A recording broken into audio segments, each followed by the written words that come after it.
Mag-pick ko guys og this one kay akong kaunon para salad. Kay daghan na siya og dahon. Lami kay ni siya guys, lami kay ni ganahan kay kuya ani. Kaya nga akong giharvest gahapon di ay ako siyang gihatag sa among silingan. So mao nang tanan akong gihatag mo nang karon. Magkuha tag atong kaunon. Muna akong ipares sa among panihapon. Ganahan kay ko ani.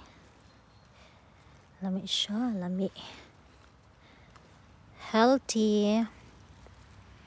Gulay. Siyempre, gulay pangpahaba ng buhay. So, makarelate ininukay ang mga ong jud og salad. Kaya kini siya lami-lami na siya nga pait-pait. Sakto na ni. Ato.